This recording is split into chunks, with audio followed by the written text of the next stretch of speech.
Frédéric Dard et le commissaire Sant'Antonio. Texte trouvé par Majo, mon ami de toujours.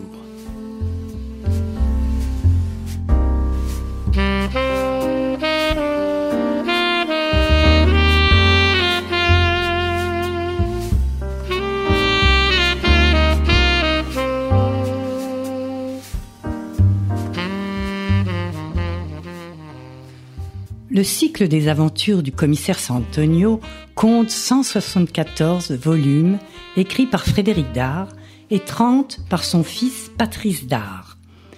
On raconte que Frédéric Dard a choisi ce nom par hasard, après avoir mis un doigt sur la carte des États-Unis d'Amérique. Comme quoi, son héros aurait pu tout aussi bien s'appeler Providence, Dallas, Miami Beach, Pasadena ou Phoenix. Un bon nombre de ces aventures portent des titres évoquant l'alimentation ou la cuisine, tantôt au sens propre, tantôt au sens figuré. Exemple, le fil à couper le beurre, ça tourne au vinaigre, la fin des haricots, la rate au courbouillon, sucette boulevard, une banane dans l'oreille, Alice au pays des merguez, tarte aux poils sur commande. Enfin, j'arrête là. Quoi qu'il y en ait encore beaucoup d'autres du même acabit.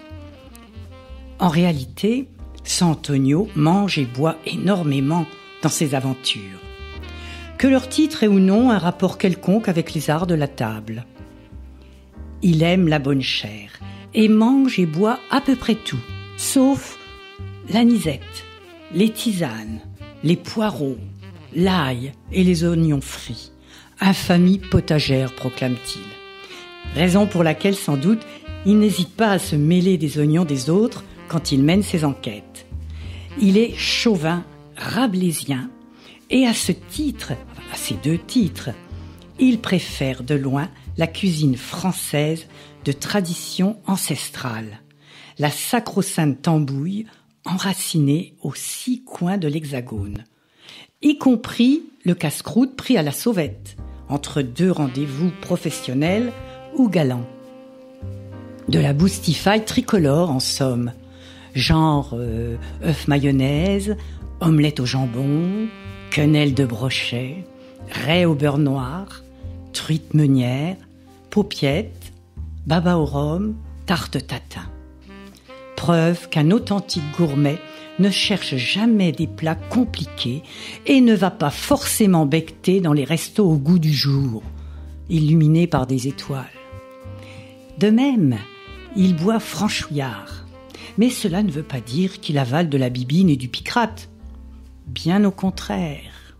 Il connaît, du reste, à peu près tous les grands crus de France, les grandes appellations bourguignonnes et bordelaises, surtout le château d'Yquem, pour lequel il se damnerait, les grandes maisons champenoises, le Dom Pérignon en particulier, y compris d'ailleurs les meilleurs millésimes de chaque région viticole. Mais à l'occasion, il lui arrive de prendre du Porto, et de préférence quand la bouteille a 50 ans d'âge, un grand godet de Campari dont il adore le doux amer, ou une vodka orange, histoire de ne pas paraître trop beauf. Frédéric Dard, qui était lui-même un amateur de bonne chair, prête souvent à son personnage favori des propos sentencieux, dès lors qu'il est question de manger et de boire. Dans La fin des haricots, Sant'Antonio déclare ainsi que la bouffe est la vraie manifestation de la vie. Et dans La queue en trompette, je dois à une riche hérédité provinciale de faire étalage de la bonne cuisine qu'il m'est accordé de consommer. La bouffe est pour moi le premier de tous les arts.